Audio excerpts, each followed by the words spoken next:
positive. There are scattered spiral angiomas, but plus the butterfly rash on the face. Liver is 6 cm palpable.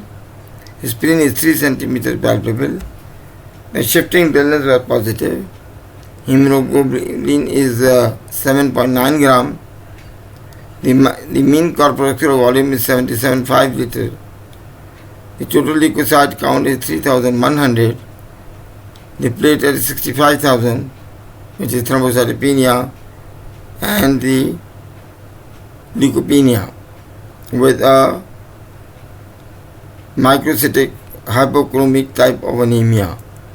Now, total bilirubin is 3.9, which is higher. Indirect is 1.2, which is higher. Although the direct bilirubin is also higher. ALT is 167, which is higher. AST 213 higher. ALP, alkaline phosphate, is 190, which is higher. Gamma GT is 235, is much higher. And PT INR, it should be less than 1.9. It is 1.9. It is much higher. It means that there is a decompensation of the liver with the other peripheral stigmata of the chronic liver disease in this patient. The chronic liver disease is there in this patient. जान छुड़ाने के लिए सबसे आसान लफ्ज इस्तेमाल करें, chronic liver disease. What is the differential diagnosis? Chronic liver disease. फिर पूछा कि what is the chronic differential diagnosis? So it is a chronic liver disease. That's all. The chronic liver disease is the terminology which is misnomer to the Americans.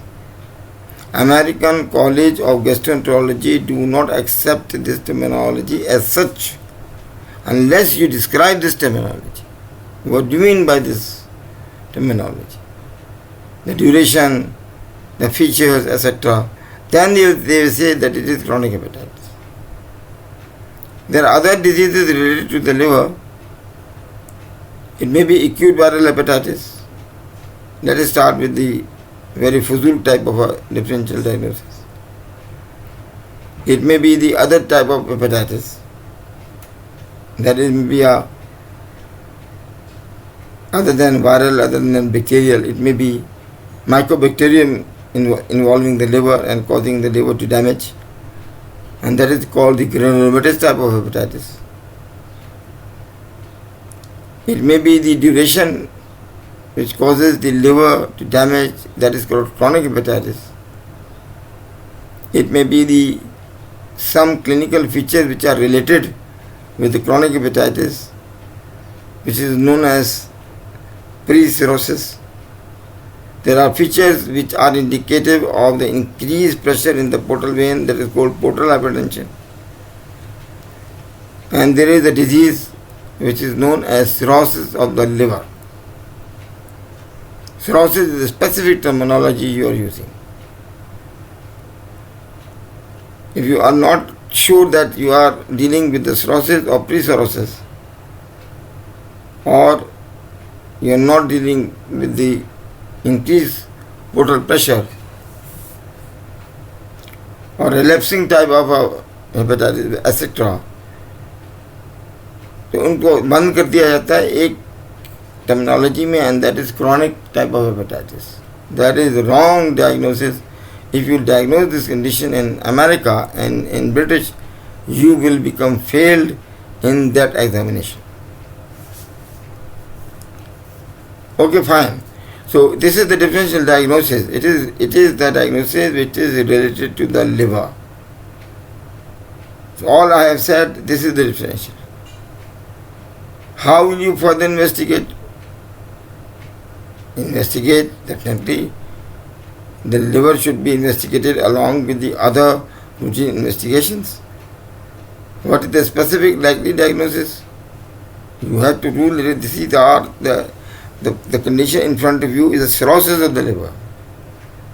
Because it has got liver palpable, there is evidence of pigil edema, and there are evidence of high evidence of increased pressure, portal pressure. The patient has developed cirrhosis of the liver. It may be compensated cirrhosis of the liver और it में भी decompensated cirrhosis of the liver. ये यहाँ बहस नहीं हो रही है, हो रही है ये कि सिरोसिस ऑफ द लिवर है ये ना. सिरोसिस ऑफ द लिवर है, this is the most likely diagnosis. What are the causes of the cirrhosis of the liver?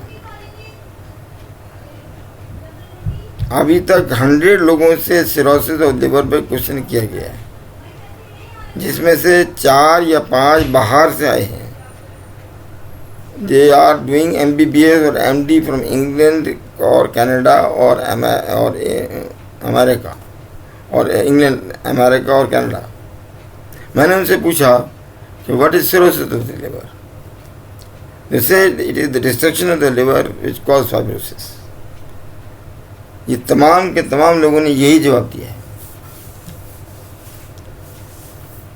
Now how the cirrhosis is described, this is the problem. आपने जो diagnosis बनाई है cirrhosis of liver की, definition जो बनाई है वो ये बनाई है जो अभी मैंने बताई. तो मैं बता रहा हूँ, ये और से सुन लीजिएगा और आखिरी मरतबा सुन लीजिएगा. This is the correct diagnosis of cirrhosis of liver. But I visited England. I asked this question to my colleague, and when I explained this answer, because he was also a teacher, he was very happy to listen to my answer. So वही चीज़ जो मैंने उनको बताई थी मैं आपको बताता हूँ. This is the chronic relapsing remitting inflammation of the liver, plus there should be evidence of necrosis of the liver. जब necrosis होता है तो थर्ड पॉइंट आ जाता है, and that is the removal of the debris plus fibrosis of the liver plus fibrosis. जब fibrosis होता है liver का, एक तो पॉइंट नंबर 1 मैंने बताया, फिर नंबर 2 नंबर बताया, उसमें लाजमी होना चाहिए, और थर्ड ये फाइब्रोसिस होना चाहिए. एक हिस्टोपैथोलॉजी के सैंपल के अंदर ये 3 चीज़ें होनी चाहिए. अभी फाइब्रोसिस ये पेरीपोर्टल फाइब्रोसिस हो सकता है, पोर्टल कैनाल के चारों तरफ हो सकता है पेरीपोर्टल फाइब्रोसिस. पीसमील टाइप का फाइब्रोसिस हो सकता है, ये ब्रिजिंग फाइब्रोसिस हो सकता है, एक ही टाइप का फाइब्रोसिस हो सकता है, लेकिन फाइब्रोसिस है. इसका एविडेंस होना चाहिए.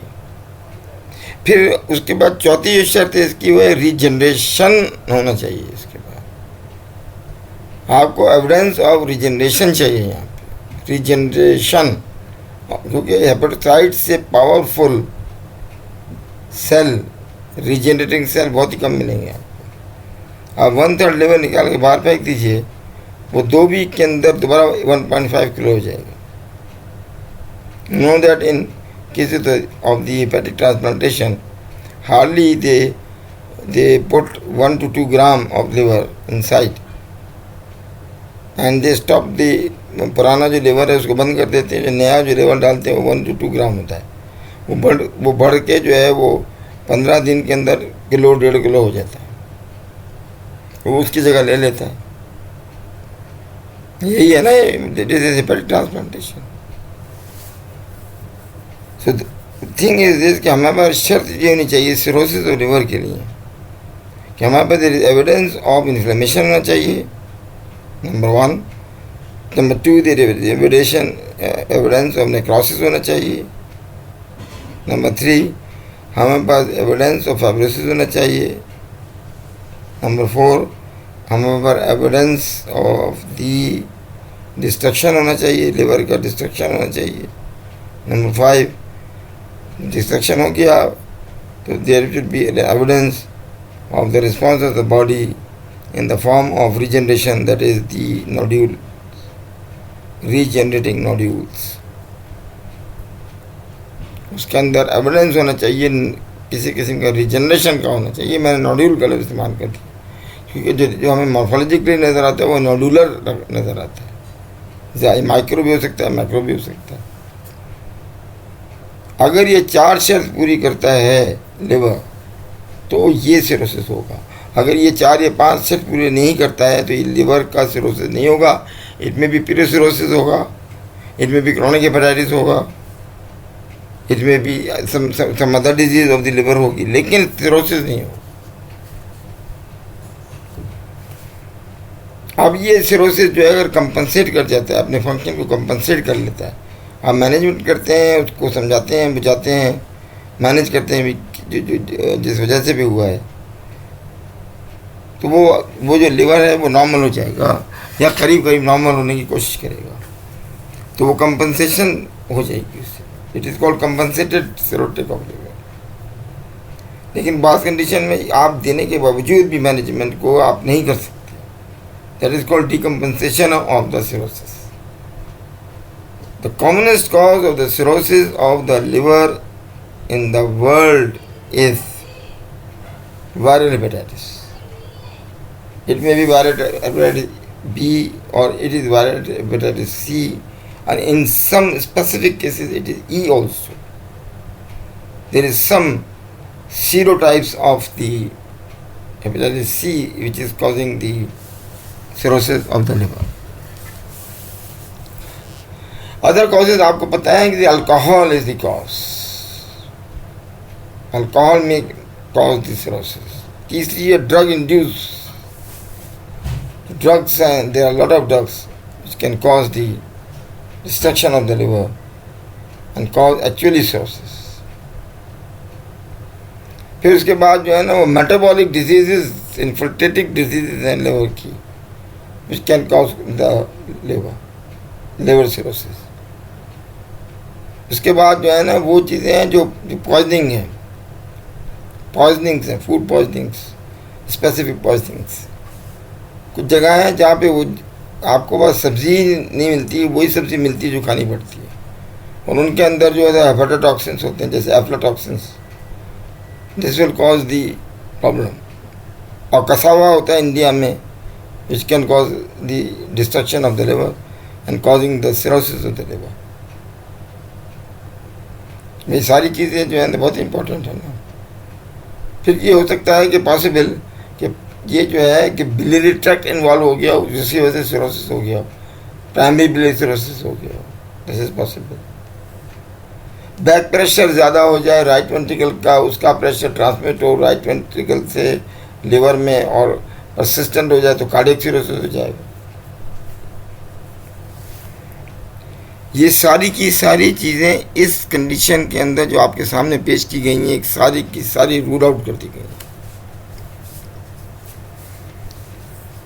इसके अंदर वो रूल आउट कर दी गई हैं, और इसके अंदर उन्होंने एक बहुत बड़ा हार्ड डेटा पहले ही दे दिया है, जिसलिए आपको इम्पोर्टेंट बात बता रहा हूँ, जिन्हें किताबों में ये आपको नहीं मिलेगी। And that is the systemic liver पे ऑलरेडी है।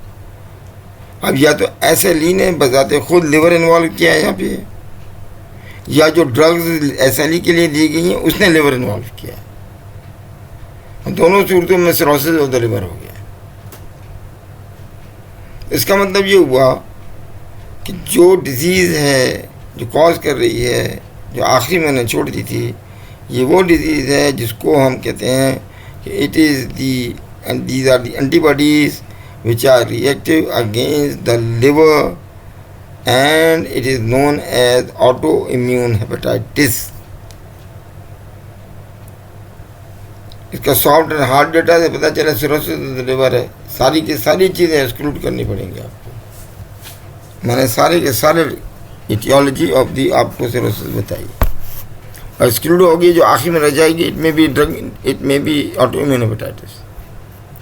तो एक्यूट वायरल हेपेटाइटिस है, और कुछ जो है मैंने आपसे पहले कहा कि मेटाबॉलिक डिसऑर्डर्स है, विल्सन डिजीज़ है, पोस्ट निक्रोटिक सिरोसिस है, प्राइमरी बिलियरी सिरोसिस है, और फिर उसके बाद जो है ना वो डिजीज़ रह जाती हैं जो लिवर को प्राइमरी इन्वॉल्व नहीं करती हैं तमाम लोगों को, लेकिन ऑटो इम्यून होती हैं वो इन नेचर। जैसे SLE है, रेमेटॉइड आर्थराइटिस है, शॉगरेन सिंड्रोम है, सेकेंडरली इन्वॉल्विंग द लिवर, प्राइमरीली नहीं कर रहा, सेकेंडरली कर रहा है। Now this is the differential diagnosis which I have made. पर इसमें एक और चीज़ डाली जाएगी, it is primary autoimmune disease. यहाँ तो सेकेंडरी ऑटोइम्यून डिजीज है because SLE was already there. इसमें एक और चीज़ डाली जाएगी, it is primary autoimmune disease. Investigation है, सीरम एल्ब्यूमिन कराएंगे, ग्लोबुलिन है, AGE रेशियो है, अल्ट्रासाउंड एब्डोमेन है, fibro scan of the liver है, CT एब्डोमेन विद कंट्रास्ट है, रोमेटॉइड फैक्टर विद anti-CCP है, ANA प्रोफाइल है बहुत लंबा चौड़ा, एंड लिवर बायोप्सी. इससे पहले कि मैं आगे चलूँ मैं आपको एक बात बता दूँ. I think is this SLE in systemic lymphodematosis the thousands of antibodies have been detected. कुछ को उन्होंने किताबों में लिख दिया है, कुछ को उन्होंने किताबों में नहीं लिखा है. मिसाल को ANA को लिख दिया है, anti double D standard DNA को लिखा है, स्मूथ मसल एंटीबॉडीज लिखी हैं, ANA इसके अलावा एंटी न्यूट्रोफिल एंटीबॉडी लिखी हैं, एंटी एरिथ्रोसाइट एंटीबॉडी लिखी है, बहुत सारी एंटीबॉडीज नहीं लिखी हैं. अब वो लिवर के अंदर जो टेक्सचर है ना, आप हेपेटोसाइट पोर्टल ट्रैक्ट है, आपको मालूम है, इसके अंदर इसमें अंदर से बाइल जा रहा है, बाइल फिर पीछे से कनेक्शन है इसका बीना केवा के साथ. अब कितने सारे स्ट्रक्चर हैं लिवर में, उनके खिलाफ एंटीबॉडीज अगर प्रोड्यूस हो जाए तो क्या कर लेंगे. जब बकल म्यूकोसा के खिलाफ एंटीबॉडीज प्रोड्यूस हो सकती हैं और वह अल्सर कर सकती हैं, जबकि एंटीबॉडी जो है रूट ऑफ द हेयर के खिलाफ एंटीबॉडी प्रोड्यूस हो सकती हैं और उसे आदमी को गंजा कर सकती हैं, तो आप कौन होते हैं. Therefore we will do the ANA profile and liver biopsy. Liver biopsy याद रखिएगा इज अल्टीमेट सोल्यूशन.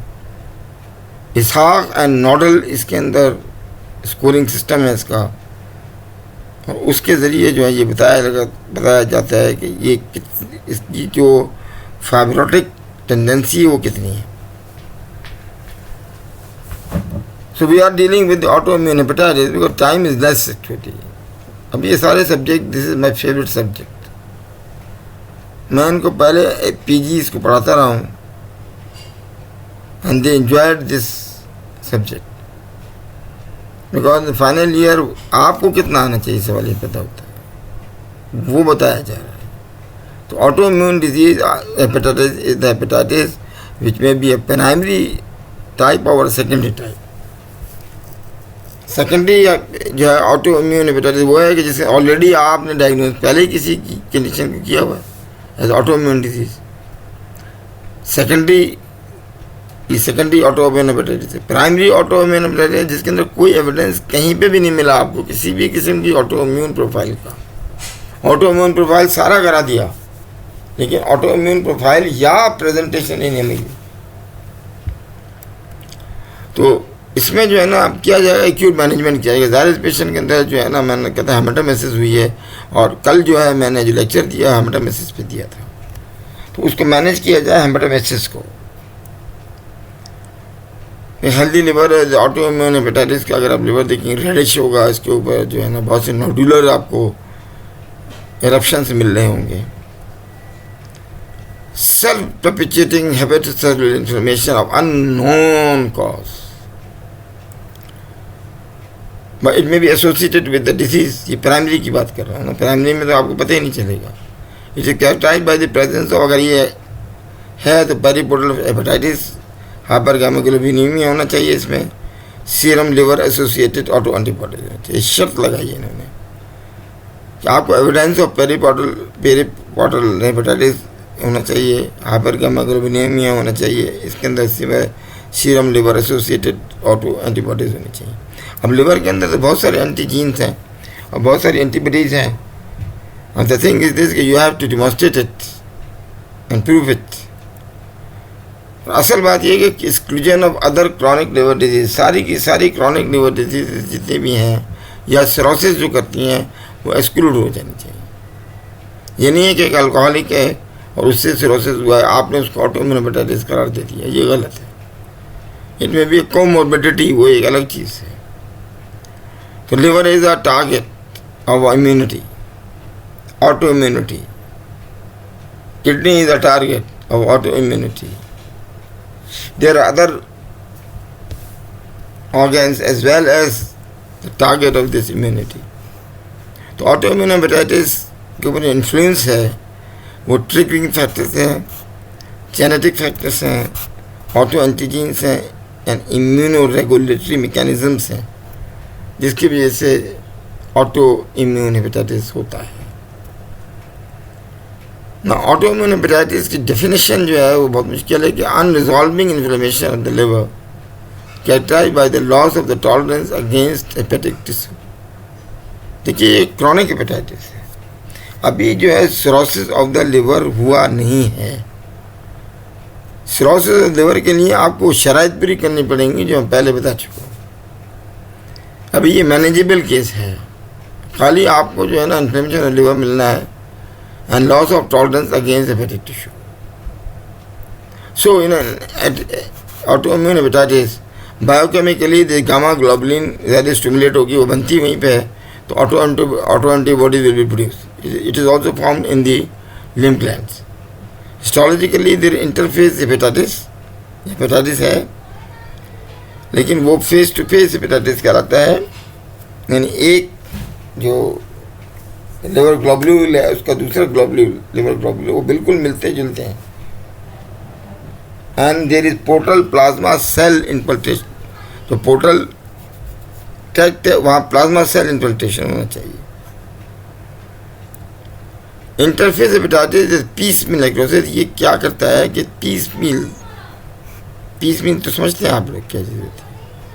गोश्त को लें और तो उसको लेके छुरियाँ मारना शुरू कर दीजिए, पीस का छोटे छोटे टुकड़े काटना शुरू कर दीजिए। Is a process of inflammation and erosion of the hepatic parenchyma at junction with the portal tracts of fibrous septa.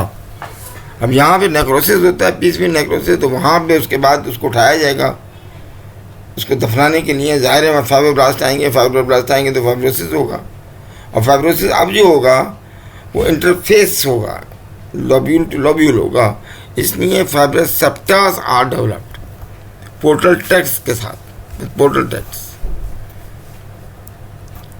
तो autoimmune hepatitis the biochemically therefore the gamma globulin antibodies are produced with a specific antibodies ANA, smooth muscle antibodies and anti-liver kidney microsomal 1 antibody.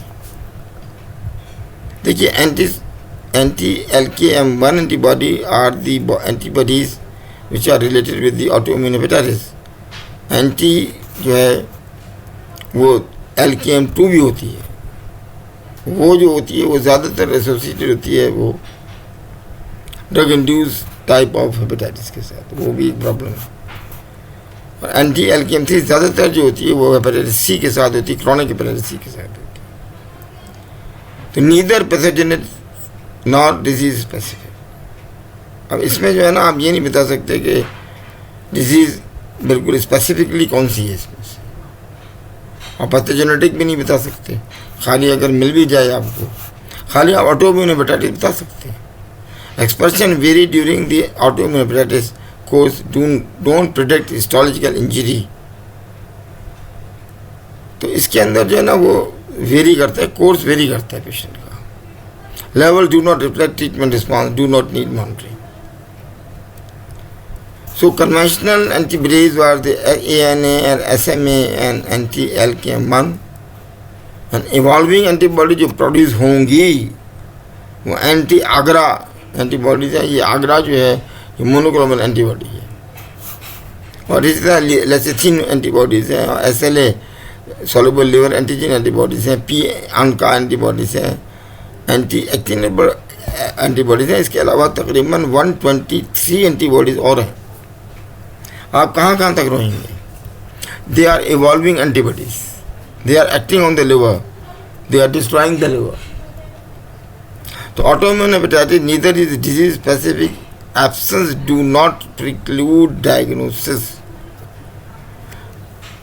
Disease specific नहीं है ये, diagnosis जो है ना ये आप सिर्फ बनाएंगे ऑटोइम्यून हेपेटाइटिस की, ये नहीं बता सकते कि ये RA है, इस साथ ये इसका कोई दूसरा नाम दे दिया जाए, ये नहीं बोल सकते।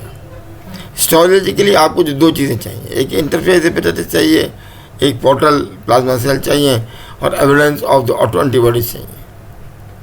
Liver biopsy establish diagnosis is disease severity, need for the treatment and therapeutic monitoring.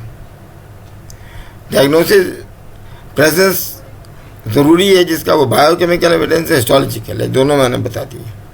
Actually ये है कि विल्सन डिजीज़ तो नहीं है, अल्फा 1 एंटीट्रिप्सिन डिफिशिएंसी तो नहीं है, हेपेटाइटिस सी वायरल से या हेपेटाइटिस बी वायरस ने तो कॉज नहीं किया, ड्रग इंड्यूस तो नहीं है, अल्कोहल इंड्यूस तो नहीं है, other diseases which can cause chronic hepatitis वो तो नहीं है.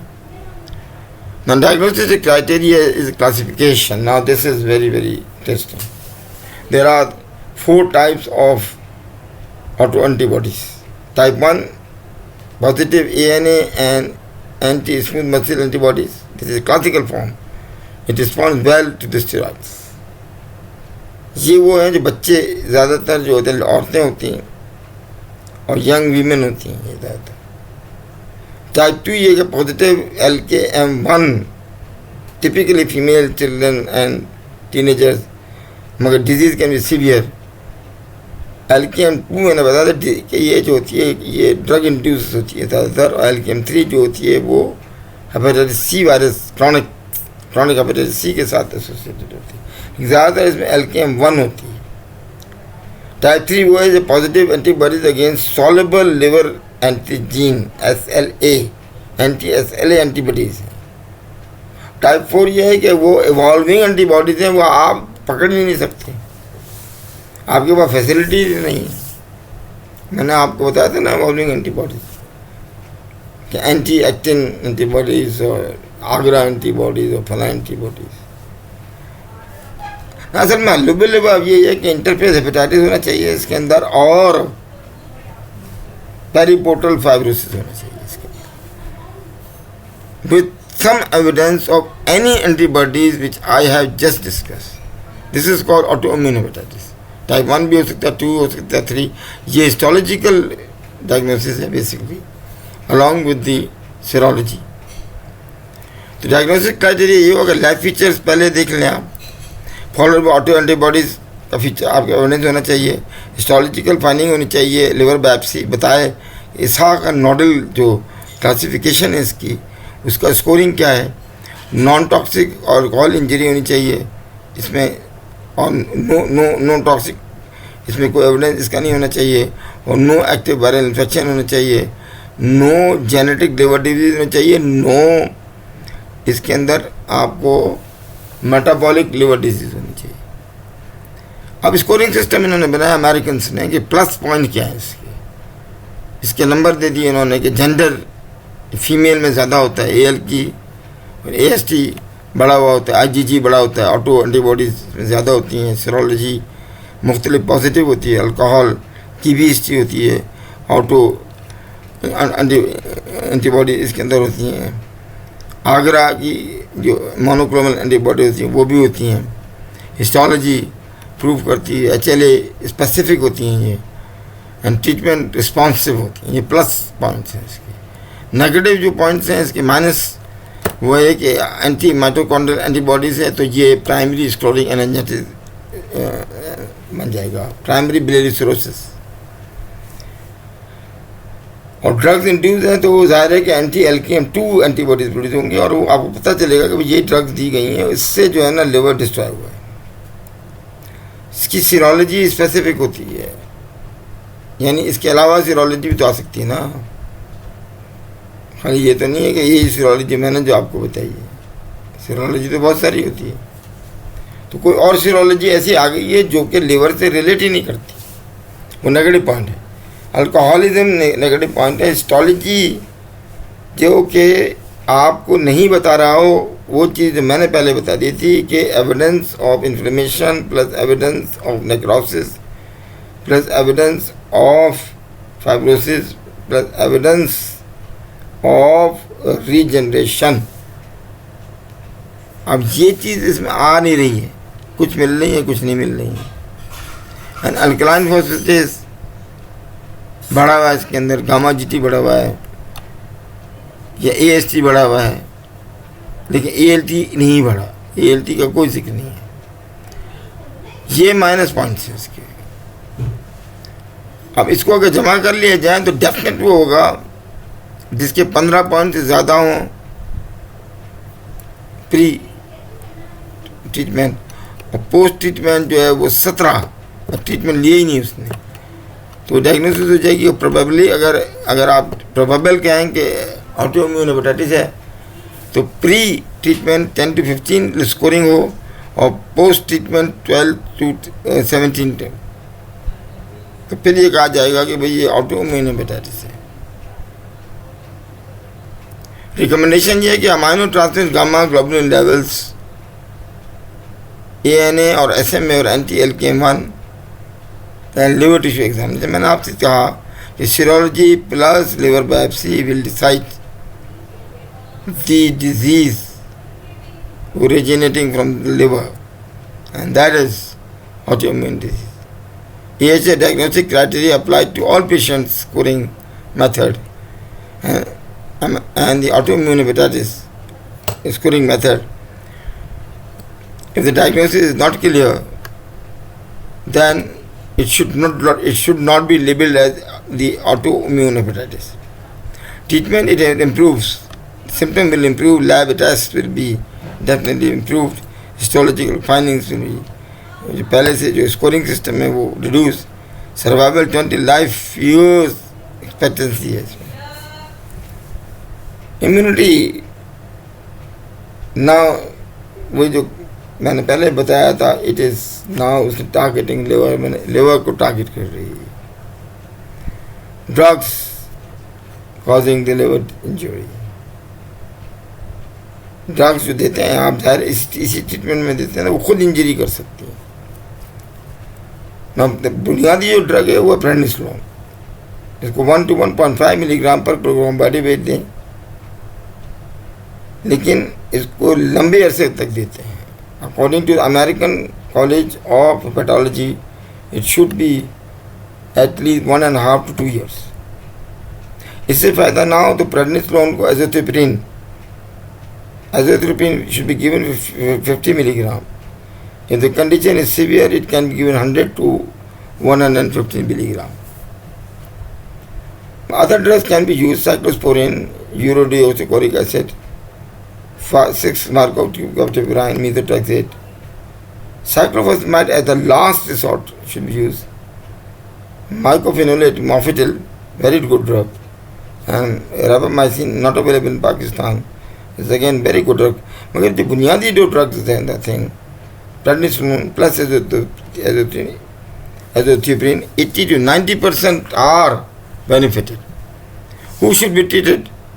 The progress to cirrhosis, 82% within 5 years. Severe disease should be treated. Mortality is 45%. Mild moderate disease progress to cirrhosis in 49% with 15 years and 10 years survival of 90%. Untreated patients with the interface hepatitis have 17% probability of cirrhosis within 5 years and the normal 5 years life expectancy. Depend करता है mild है, moderate है, severe, सीधी बात है. इसको अगर पढ़ें आप इस तरह से तो सीवियर डिजीज़ के लिए चांस कम होता है, लेकिन फिर भी वो मैनेजेबल है. लेकिन अच्छी चीज़ ये है कि मैनेजेबल डिजीज़ है. If it is severe disease, the AST is 100 times normal, AST is 5-fold normal, plus gamma globulin levels are 2 times higher with bridging necrosis and multi-acinar necrosis. ये सीवियर डिजीज़ है, it should be treated. और इसको treat भी करना चाहिए ठीक ठाक दम लगा के. वो कहते हैं ना 5 मिलीग्राम की गोली खा रही हूँ मैं डॉक्टर साहब, ब्लटाकॉटल, उससे कुछ नहीं होता जी, कोई फ़ायदा नहीं होगा. तो माइल्ड डिजीज़ में AST and gamma globulin and less than absolute criteria interface hepatitis है. क्लिनिकल जजमेंट है आपकी, बेनिफिट रिस्क रेशियो. आप चाहें तो ट्रीटमेंट दें, आप चाहें तो ट्रीटमेंट ना दें, ये आपकी जजमेंट पे होती है. रिकमेंडेशन ये है कि severe disease 3 star, symptomatic disease 2 star, interface hepatitis alone does not compel treatment 3 star, treatment not indicated in patient with inactive cirrhosis, pre-existing comorbid condition 3 star, and treatment in most children is 2 star. 2 star वालों में आप wait कर सकते हैं, आप उसको manage कर सकते हैं दूसरे तरीके से.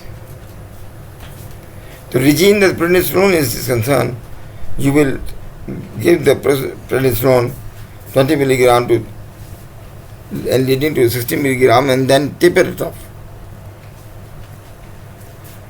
Now cytopenia occurs with thiopurine methyl transferase deficiency and malignancy. Because ये steroid के अपने side effects हैं. This will cause the thrombocytopenia, this will cause leukopenia, this will cause the diabetes, this will cause the osteoporosis. तो ये जो regime है इसके अपने फ़ायदे हैं, लेकिन अगर आप इसके साथ एज़ोथोप्रिन डाल देंगे तो इससे फ़ायदा ये होगा द प्रेडनिसोलोन की डोज कम हो जाएगी. इसलिए क्या करते हैं कि इन रिजीम में आप 30 मिलीग्राम 20 या 10 जैसे भी आप दे रहे हैं प्रेडनिसोलोन, इसके अंदर 50 मिलीग्राम एज़ोथोप्रिन को डाल दीजिए. And that is the answer कि उसके साइड इफ़ेक्ट्स स्टेरॉइड्स के कम हो जाएंगे. So post menopausal osteoporosis, brittle diabetes mellitus, obesity and hypertension and emotional liability जो है, ओफोरिक जो होता है, पेशेंट बहुत ज़्यादा ओफोरिक होता है, वो बहुत कम हो जाएगा. There is no prescribe minimum और maximum duration of treatment. Therapy should not be instituted with the intention of being indefinite. The new जो है मैंने बताया आपको, वो 1.5 से 2 साल रिकमेंडेशन है. In American college of hepatologist कहते हैं कि इसे 2 साल तक दें. ट्रीटमेंट एंड पॉइंट ये है कि रिमिशन रिलैप्स इसके ऊपर डिपेंड करता है कि क्या करना चाहिए, या ये कि हेपेटिक फेलियर में मरीज चला गया है, या फिर इनकम्प्लीट रिस्पॉन्स हो गया. ये ट्रीटमेंट एंड पॉइंट्स हैं इसके. In incomplete response again you have to manage the patient with the drugs, of course, and in the failure again you have to aggressively treat the patient. The pattern of response is in remission, and 80% of cases remission relapse, histological improvement करता होता है, फिर हो जाता है दोबारा, biochemical improvement होता है, 90% हो जाता है. मेरे पास जो केसेस हैं 3, और तीनों के तीनों हयात हैं, और वो जो है अभी भी जो है वो एज़ोथोप्रिन पे हैं विद प्रेडनिसोलोन लो डोज पे, and they are doing well. उनका जो लिवर स्पैन पे नॉर्मल है, उनका जो सीरोलॉजी है वो काफ़ी बेहतर है, उनका लिवर फंक्शन टेस्ट बहुत बेहतर है. अब जो है ना इसके अंदर इन द एंड अगर फर्स्ट करें very severe disease the relapse limit होती है बार बार, तो लिवर ट्रांसप्लांटेशन इसमें दिया, it is last thing to do.